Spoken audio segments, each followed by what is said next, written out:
আসসালামু আলাইকুম প্রিয় খামারি ভাইরা, দেশ এবং প্রবাস থেকে যারা আমার ভিডিওটি দেখছেন সবাইকে আমার ভালোবাসা এবং শুভেচ্ছা। আবার চলে আসলাম আপনাদের মাঝে নতুন একটা ভিডিও নিয়ে। তো আপনারা জানেন যে এই গরুগুলো আনছি, প্রায় এগুলোর 22-23 দিন হয়ে গেছে। এগুলোকে আমি ক্যাটাফস এডিও করছি, কৃমিমুক্ত করছি, লিভার টনিক জিঙ্ক দিছি, কিভাবে কি করছি গরু মোটা তাজাকরণ 4টা ধাপ অনুসারে আপনাদের কিন্তু আমি এগুলো দেখাইছি। তো এগুলোকে ক্যাটাফস এবং এডি ইনজেকশন আমি একবার করছিলাম, তো আজকে আরেকবার করব। কারণ অনেকে আমাকে ওই দিন কমেন্ট করছিলেন যে ক্যাটাফস এবং এডি কয়দিন দিবেন এবং কতদিন পর পর দিবেন। তো এগুলোকে আমি ক্যাটাফস এবং এডি যে ইঞ্জেকশনটা, এটা প্রায় 8-10 দিন আগে করছিলাম। তখন আমি আবার করব। আমি 2 থেকে 3টা ডোজ করি, আসলে করতেই হবে আর কোনো আমার কাছে মানে নেই। আমার যখন সময় পাবো আমি করব, এভাবে করেই করি। অনেকে আপনারা আছেন গরু একটা নিয়ে আসেন, নিয়ে আসার পর 8-10 দিন পরেই মানে আপনারা হতাশাগ্রস্ত হয়ে যান যে গরু কেন মোটা হচ্ছে না, কি করতে হবে। আমাকে ফোন দেন যে ভাই গরু আনছি 20 দিন হয়ে গেছে এখনো মোটা হয়নি, কি করব। আমার যেমন এই গরুগুলো আনার 22-23 দিন বা 1-2 দিন বেশি হইতে পারে, মানে আমার মনে হয় 22-23 দিনই হয়েছে, এর বেশি হয় নাই। যেহেতু আমি রোজার কয়েকদিন পর কিনছিলাম, সরি রোজা বলতেছি, রোজার ঈদের। তো এই গরুগুলো আনার পর কিন্তু আমি কিন্তু এখন পর্যন্ত হতাশাগ্রস্ত হইনি বা আমি চিন্তা করিনি আমার গরু কবে আমি মোটা করব, কবে আমি বেশি করে খাবার দিব, বেশি করে ইনজেকশন দিব, কবে মোটা হবে। এই ধরনের কিন্তু আমি চিন্তা করতেছি না। এর কারণ আমি জানি একটা গরু আমি 3 মাস পালন করলে এমনি গরুটা ফ্যাটেনিং এ চলে আসে, মানে একটা সুন্দর একটা সাইজে চলে আসে। তো এই গরুগুলোর আমার আনা কেবল 20-22 দিন হয়েছে বা সর্বোচ্চ 25 দিন হয়েছে। যখন গরুগুলো আরো 2 মাস থাকবে এগুলো অটোমেটিক গোল হয়ে যাবে।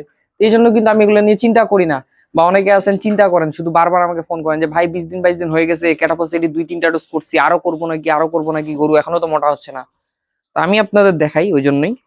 দেখেন আমার কিন্তু গরুগুলা আমি নিজে যখন আনছি 3 সপ্তাহ পার হয়ে গেছে, মাত্র একবার ক্যাটাপসিস আর এডি করছি, আর করিই নেই। মানে করার জন্য অত জোর নাই আমার। করব আস্তে ধীরে করব, কোনো সমস্যা নেই, যখন সময় হবে করব। যে করতেই হবে 6 দিন পর পর বা 5 দিন পর পর বা 3 দিন পর পর বা 4 দিন পর পর মোটা তাজা আমাকে করতে হবে, নাহলে গরু মোটা হবে না, এরকম কোনো চিন্তা ভাবনা আমি রাখি না। কারণ আমি ভালো করেই জানি আমি যদি 3 মাসের মধ্যে এগুলো 2-3টা ডোজ দিয়ে দেই, 2-3টা দিতে আর কতদিন লাগবে, নাহলে সর্বোচ্চ আমার 1 মাস বা 1 মাসের থেকে 5 দিন বেশি লাগলো 2-3টা ডোজ করতে। পাশাপাশি যদি আমি খাদ্য ম্যানেজমেন্টটা ঠিক রাখি, আমার গরু এমনিই মোটা তাজা হয়ে যাবে। কারণ মেন হলো খাদ্য ম্যানেজমেন্টটাই, মানে খাদ্যটা তৈরিটা।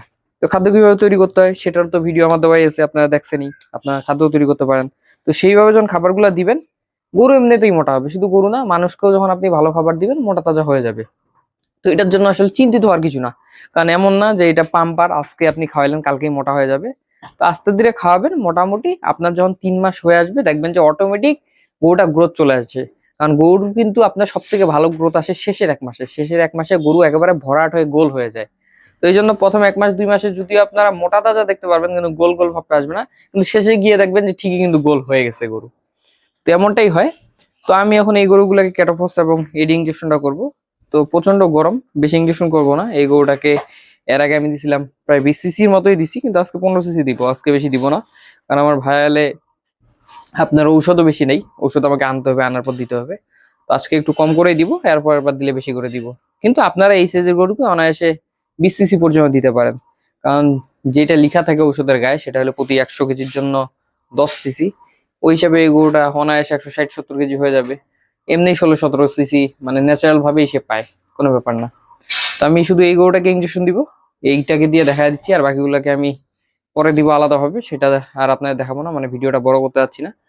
তো দেখেন আমি এটাকে ইঞ্জেকশন করার জন্য কিন্তু এই যে লেজার গড়াটা আর ওর যে এই জায়গায় যে হাড় আছে, এই হাড় থেকে লেজার গড়া পর্যন্ত এই যে অবস্থানটা, এর মাঝামাঝি যে অংশটা, এখানে কিন্তু আমি নিডলটা দেখেন ঢুকাই দিলাম।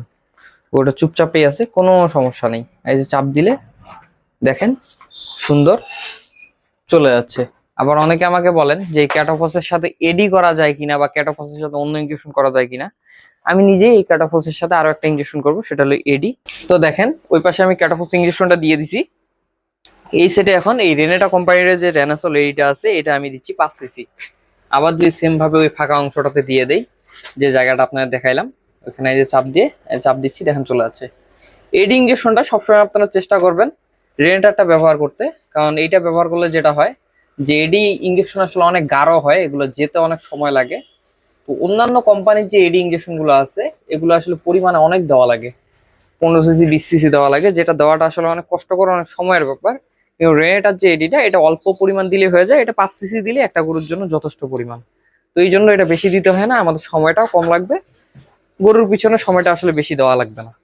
তো আপনারা এইভাবে করে ক্যাটোফস এবং এডি ইঞ্জেকশনটা দিতে পারেন। আমি আবারও বলতেছি, আমি যে ইঞ্জেকশনটা ব্যবহার করলাম ক্যাটোফস রেনেটা কোম্পানির, পাশাপাশি রেনেটা কোম্পানির রেনাসল AD3E যে ইঞ্জেকশনটা, এটা ব্যবহার করলাম। এই পাশে ব্যবহার করলাম একটা এবং ওই পাশে একটা, মানে দুই পায়ে দুইটা ব্যবহার করতে পারবেন খুব সুন্দরভাবে, কোনো সমস্যা নেই। আশা করতেছি এই ভিডিওটা যদি দেখেন, আপনার ইঞ্জেকশন সম্বন্ধে যে কথাগুলো ছিল, অনেক কিছু যেগুলো আপনারা দ্বিধাদ্বন্দ্বে ছিলেন, যেমন ইঞ্জেকশন কতবার করবেন এবং একসাথে দুইটা করতে পারবেন কিনা, এই সমস্যাগুলো সমাধান হয়ে যাবে। আপনারা অবশ্যই ইঞ্জেকশন 2 থেকে 3টা ডোজ করলেই যথেষ্ট গরু মোটা তাজা করার জন্য 3 মাসের মধ্যে।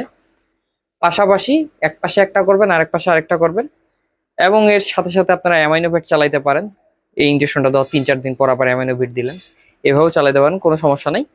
আর অবশ্যই ইঞ্জেকশন দেওয়ার পর চেষ্টা করবেন গরুগুলোকে গোসল দেওয়ার, যেহেতু প্রচন্ড তাপদাহ, একটু গরমের পরিমাণটা বেশি, এই জন্য গোসলটা দিবেন। যেমন আমি নিজেও একটু পর এই গরুগুলোকে গোসল দিয়ে দিব, তো আপনারা এটা করবেন।